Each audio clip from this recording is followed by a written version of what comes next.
Hey YouTube, how you doing? Biggie here, how's everything? And welcome to another movie review. Well, today's movie review, I'm going to be reviewing a movie I really enjoy, and especially due to the fact that it's football season. Hut, hut, hut!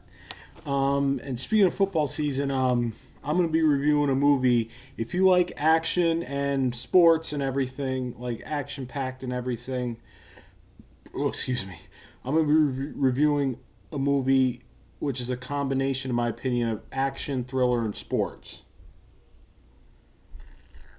You're probably familiar with it, what I'm going to be reviewing. The Last Boy Scout. Yep. The Last Boy Scout. It was released in late December 1991. Almost released in 1992. Well, it was released on December 13th, 1991.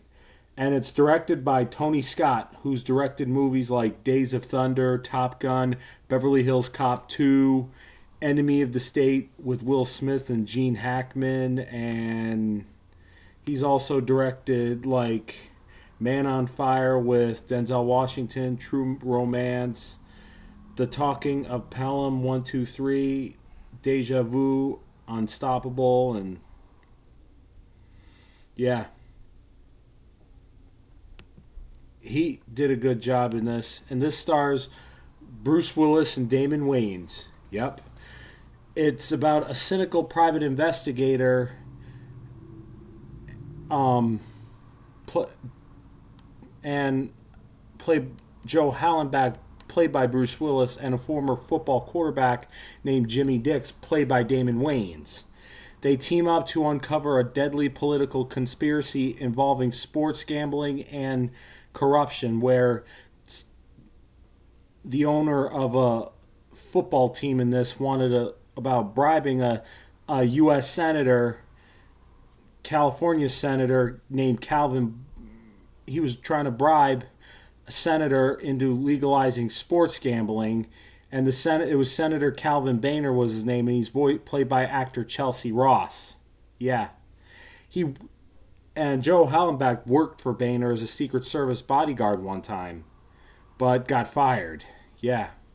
So the plot of this movie is Joe Hallenbach he's a washed-up private investigator and former Secret Service agent whose personal life is in shambles. He gets hired to protect a dancer named Corey. Corey, played by Halle Berry. She is the girlfriend of Jimmy Dix, Damon Wayans. We all know he's a disgraced professional football star banned from the sport for gambling and I guess drug use and everything. Some of the football players in this, the characters did drug use and everything, and that's what happened in the beginning of the movie. A football player named Billy Cole, played by Billy Blanks, took some drugs called PCP, and he runs with the ball and shoots other players on the field, and he shoots himself, and he's like, ain't life a B word? You go, pew! Scary. Yeah. Yeah, after Joe was hired to do a job to protect Corey, Corey is brutally killed in a drive-by shooting right in front of Joe, and Jimmy saw the whole thing, and the alliance of the plot is bound by the tragedy. Jimmy and Joe joined forces to investigate the murder on their own, and their investigation uncovers a massive plot led by a corrupt football team owner named Sheldon Marcone, played by Noble Willingham, and a politician, like I mentioned, Calvin Boehner, played by Chelcie Ross. And that's when Marcone wanted to legalize sports gambling and is willing to kill anyone in his way using brutal enforcers like Milo, played by, we all know, Taylor Negron or whatever. We all know Taylor Negron. He was the pizza guy in Fast Times at Ridgemont High who delivered the pizza to Jeff Spicoli, played by Sean Penn's class. Yeah. And anyway, they brutal enforcers, like I mentioned, like Milo, to silence the witness and eliminate threats. That's what Marcone shit Noble wanted to legalize sports gambling and is willing to kill anyone, like use Milo, brutal enforcers like Milo to silence witnesses and eliminate threats. And the climax is Joe and Jimmy and Joe race against time to expose the corruption, rescue Joe's family, and stop the villains in a violent showdown. And this is like, I know Joe's wife, Sarah, played by Chelcie Field, didn't get along in this. The character-wise, they were like bickering and arguing, but they end up reconciling in the end. And they had a daughter named Darian Hallenbeck, played by Danielle Harris. And I love Danielle Harris in this and everything. She did pretty good in this. She's one of my favorite actresses, and I even used to listen to her voice on the Wild Thornberrys as Debbie Thornberry. Yep. And Darian, played by Danielle Harris, helps Jimmy and Joe a little bit, like everything. But however, Marcone ends up his thugs, and he ends up dead eventually, like with bombs and everything, like you would see in the movie. And Milo's defeated.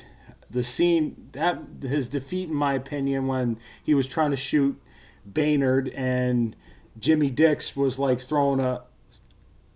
riding the stallion on the LA Stallions. That's the name of the football team in this movie. Rode to rescue with races with the horse to throws the football at Baynard while Milo was trying to shoot him, but he missed. He shot the football, hit Baynard in the face, and saved Baynard's life and everything. And however, Milo's death in this, after he was shot by the SWAT team, after Bruce Willis climbed up there and kicked Milo, and the SWAT team shot Milo, and Milo fell down into the propellers in the helicopter, SWAT team helicopter. That was pretty dark. I mean, even though it's a rated R movie, but still in all, it's still pretty dark. Yeah, even something like that. Yeah. Other than that, I mean, yeah. It was written by Shane Black of Lethal Weapon and directed by Tony Scott. And The Last Boy Scout, it's the Super Bowl of action movies, and it's a flat-out blitz of excitement, blow-you-away special effects, and hilarious Gimme 5 humor set against the world of pro football. Bruce Willis and Damon Wayans star as a seedy detective and a disgraced quarterback teaming to dodge ambushes, fire off, one-liners, and bust chops. When the going gets tough, they get tougher and funnier. They came to play and settle a score in this raging fireball where bigger is better, hits are harder, and bad guys end up deader. Yeah. This movie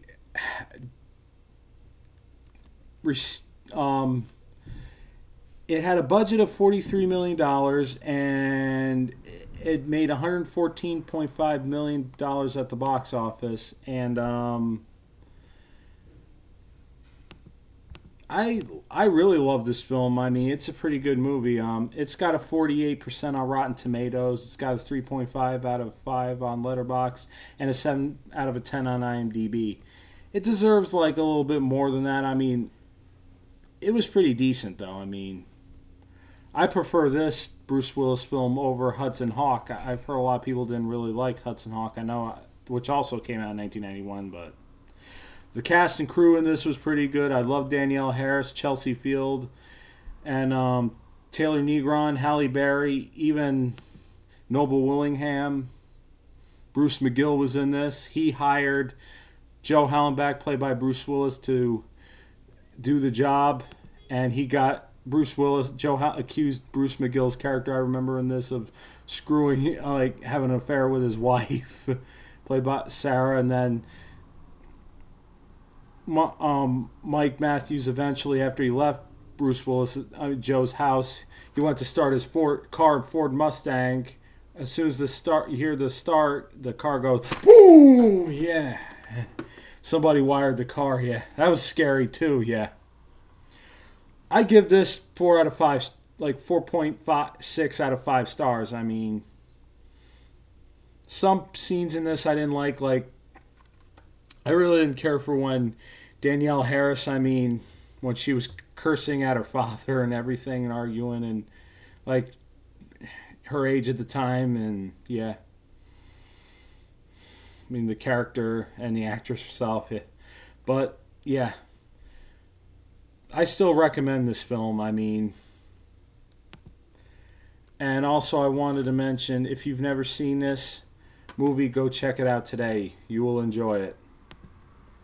Alright, YouTube. Nice seeing you. Take it easy. Be safe and stay out of trouble. Peace.